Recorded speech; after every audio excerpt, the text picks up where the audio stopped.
Welcome to పూరా local news. యుగ పురుషులు ఎన్టీఆర్ 28వ వర్ధంతి సందర్భంగా ఆయనకు నివాళులర్పించేందుకు ఆయన కుటుంబ సభ్యులంతా ఘాట్ దగ్గరికి వెళ్లారు. మరి అక్కడ జరిగినటువంటి కొన్ని పరిణామాలు చూసుకుంటే వారి కుటుంబంలో ఉన్నటువంటి విభేదాలు మరోసారి బయటపడ్డాయేమో అన్నట్టుగా అనిపిస్తుంది.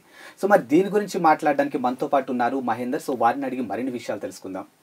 నమస్తే ఆదిత్య. నమస్కారం అండి, ఎలా ఉన్నారు? బాగున్నాను. ఓకే, చలో ఈ రోజు జరిగినటువంటి పరిణామాలు, ఎన్టీఆర్ ఘాట్ దగ్గర జరిగినటువంటి పరిణామాలు చూసుకుంటే అసలు మీకేమనిపిస్తుంది దీని మీద? అంటే ప్రధానంగా మనం చర్చించుకోవచ్చు ఏంటంటే ఎన్టీఆర్ ఫ్యామిలీలో ఇంకా విభేదాలు కొనసాగుతున్నాయని చెప్పేసి స్పష్టంగా అర్థమవుతుంది.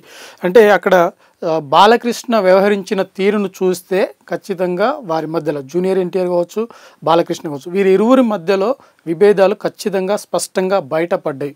ఎందుకంటే గతంలో మనం చూసాం ఎన్టీఆర్ శత జయంతి ఉత్సవాలకు మనకు జూనియర్ ఎన్టీఆర్ ఎక్కడ హాజరు కాలేదు. అంతేకాకుండా అప్పటి నుండి కొంత వీరి మధ్యలో గ్యాప్ దూరం పెరిగింది.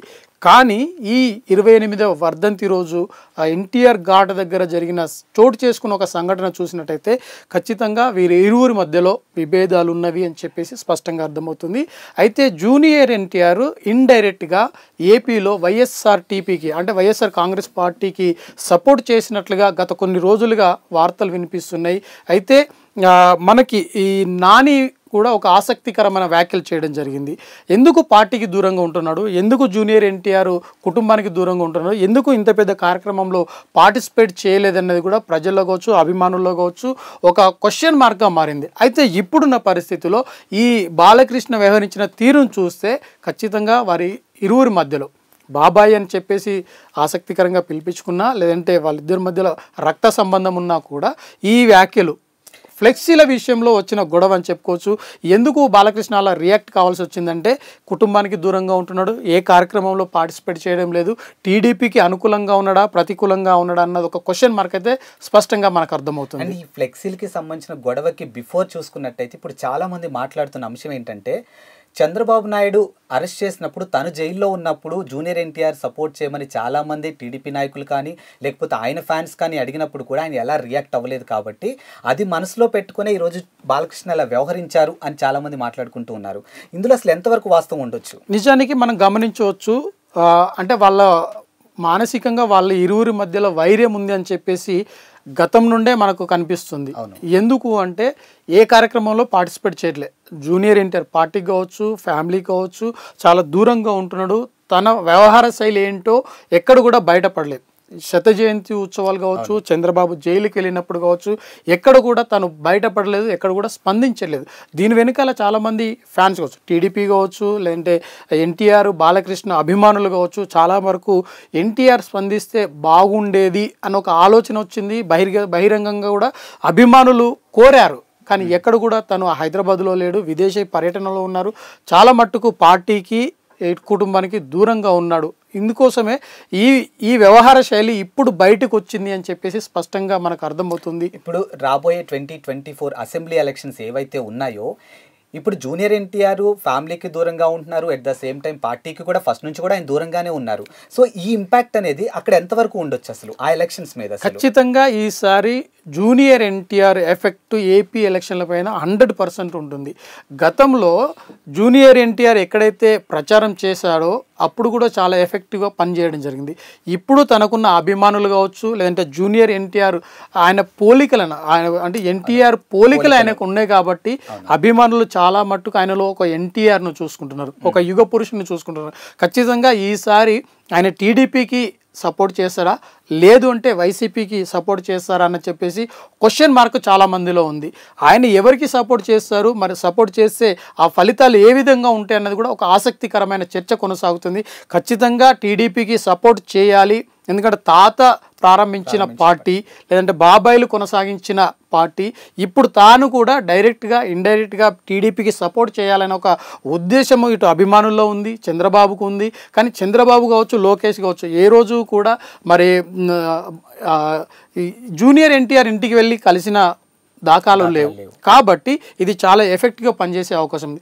ఏది ఏమైనప్పుడు కూడా ఒక వర్ధంతి అయితే ఒక యుగ పురుషునికి నివాళులు అర్పించే సమయంలో తన ఫ్లెక్సీలను ఎందుకు పెట్టారు, వాటిని తీసేయాలని చెప్పేసి బాలకృష్ణ తీసుకున్న నిర్ణయం కావచ్చు, ఆ మాటలు కావచ్చు చూస్తే ఆసక్తికరంగా ఉన్నాయి. అసలు ఎందుకు చెప్పాల్సి వచ్చింది? ఫ్లెక్సీలతో వచ్చింది ఏం లేదు, అభిమానాన్ని చాటుకోవడంలో పెద్ద సమస్య లేదు.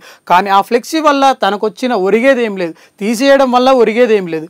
కానీ తన మీద ఉన్న ఒక అక్కసు, ఒక కోపము, ఒక ఆయనకు భావ స్వేచ్ఛను ఆయన ప్రకటించండు. కానీ ఫ్యామిలీలో ఒక కుటుంబం అన్న విషయాన్ని మర్చిపోవడం జరిగింది. అంటే బాలకృష్ణకు ఒక ఆలోచన, అంటే ఆయనకున్న వ్యవహార శైలి ఏంటంటే తను తట్టుకోలేదనుకో ఆ ముఖాముఖిగా ఆయన వాక్చాతుర్యం కావచ్చు, లేదంటే మాటల రూపంలో బహిర్గతం చేయడము ఆయనకు సొంతం. కాబట్టి ఆయనకు అంటే జూనియర్ ఎన్టీఆర్ అంటే ఆయనకి ఇష్టం లేదు అని చెప్పేసి స్పష్టంగా అర్థమవుతుంది. ఇప్పుడు చూసుకున్నట్టయితే ఇప్పుడు నందమూరి ఫ్యామిలీలో జరుగుతున్నటువంటి ఈ ఫ్యామిలీ గొడవలు వైఎస్ఆర్సీపీ వాళ్ళకి ప్లస్ అయ్యే ఛాన్సెస్ ఉంది అని చాలా రాజకీయ విశ్లేషకులు మాట్లాడుతూ ఉన్నారు. ఇప్పుడు జరిగిన విషయం కాదు, గతంలో చూసుకున్నట్టయితే కూడా చాలా విషయాల్లో వీళ్ళకి ఈసారి ప్లస్ అయ్యే ఛాన్సెస్ ఉంది. ఎందుకంటే బాలకృష్ణ వాళ్ళ కూతుర్ని వీళ్ళకి ఇచ్చి పెళ్లి చేయడం వల్ల సపోర్ట్ చేస్తున్నారు తప్పితే వాస్తవానికి బాలకృష్ణ కూడా అంత లేదేమో అనే అంశాలు కూడా చాలా సందర్భాల్లో మాట్లాడారు. సో మరి ఇందులో ఎంతవరకు వాస్తవం ఉండొచ్చు అసలు నిజంగా? అంటే వీళ్ళ బంధాన్ని తుంచుకునే పరిస్థితి లేదు. అందులో భాగంగానే బాలకృష్ణ తన కూతుర్ని లోకేష్కి ఇవ్వడం జరిగింది. అంటే పార్టీని కాపాడుకోవాలి, ప్లస్ యథావిధిగా కుటుంబాన్ని కాపాడుకోవాలి. అరే రక్త సంబంధాన్ని కలుపుకున్న తర్వాత పార్టీ కోసం ఎట్టి పరిస్థితుల్లో పనిచేస్తారు, పార్టీ దాటి వెళ్ళరు, ఆ గిరి లోపలనే ఉండాల్సిన అవసరం ఉంది. కాబట్టి బాలకృష్ణ తన కూతుర్ని ఇచ్చినని చెప్పొచ్చు. అయితే ఇప్పుడున్న పరిస్థితిలో జూనియర్ ఎన్టీఆర్ కనుక ఆ కుటుంబం నుండి బయటికి వచ్చినా, లేదంటే పార్టీ నుండి దూరంగా ఉండి ఇటు వైసీపీకి వస్తే ఖచ్చితంగా ఈ ఎఫెక్ట్ ఏపీ ఎలక్షన్ల పైన ఉంటుంది, వైఎస్ఆర్ కాంగ్రెస్ పార్టీకి సపోర్ట్ కానుంది. సో ఇప్పుడు చాలా మంది టీడీపీ శ్రేణులు కానీ లేకపోతే టీడీపీ కార్యకర్తలు కానీ అందులో ఉన్నటువంటి కుటుంబ సభ్యులు కానీ జూనియర్ ఎన్టీఆర్ తిరిగి పార్టీలోకి వస్తే డెఫినెట్గా పార్టీకి పూర్వవైభవం వస్తుంది అండ్ ఈసారి ఆంధ్రాలో ఖచ్చితంగా అధికారాన్ని చేజిక్కించుకుంటుందని చాలామంది మాట్లాడుతూ ఉంటారు. మరి నిజంగా జూనియర్ ఎన్టీఆర్ వస్తే కనిపిస్తుందంటావా ఆ ఎఫెక్ట్ అనేది? అయితే జూనియర్ ఎన్టీఆర్ను కేవలం ఒక నాయకుడిగా చూడట్లేదు వాళ్ళందరూ ఒక సీఎం పదవి రేసులో ఉన్నాడు అని చెప్పడానికి ఒక నిదర్శనంగా చెప్తున్నారు. చంద్రబాబు జైలుకి వెళ్ళినప్పుడు జూనియర్ ఎన్టీఆర్ సీఎంగా బాధ్యతలు చేపడితే బాగుంటుంది, పార్టీని లీడ్ చేయాల్సిన అవసరం ఉంది అని చెప్పేసి పెద్ద ఎత్తున అభిమానులు కోరుకోవడం జరిగింది. కానీ ఎక్కడ కూడా ఈ విషయమైనా కూడా జూనియర్ ఎన్టీఆర్ స్పందించట్లేదు. కానీ ఇప్పుడు అంటే ఆయన మీద ఉన్న కోపం బాలకృష్ణని బహిర్గతం చేసిన తర్వాత ఖచ్చితంగా వైసీపీకి సపోర్ట్ చేస్తారు అని చెప్పేసి నాని ఒక ఆసక్తికరమైన ట్వీట్ కూడా చేయడం జరిగింది. ఇటువంటి పరిస్థితుల్లో ఇది వైఎస్ఆర్ కాంగ్రెస్ పార్టీకి ఖచ్చితంగా జూనియర్ ఎన్టీఆర్ పని చేస్తారన్న ఒక ఆలోచన అయితే ఖచ్చితంగా ఉంది. వాళ్ళు ఒకవేళ కనుక టీడీపీని వీడినా, లేదంటే పార్టీకి చేయకపోయినా, లేదంటే కుటుంబానికి దూరంగా ఉన్న జూనియర్ ఎన్టీఆర్ కనుక సపోర్ట్ చేస్తే ఖచ్చితంగా ఏపీలో ఈ ఎఫెక్ట్ ఖచ్చితంగా కనిపిస్తుంది. So thank you Mahender. And చూశారు కదా, సో ఎన్టీఆర్ ఘాట్ వద్ద జరిగినటువంటి పరిణామాలు చిలికి గాలివాన రూపంలో జరిగినట్టు ఈ ఇంపాక్ట్ అనేది రాబోయే 2024 ఎలక్షన్స్లో ఆంధ్రాలో ఏ విధంగా ఉండబోతుందో మరి అందరం చూడాల్సిందే. And thank you so much.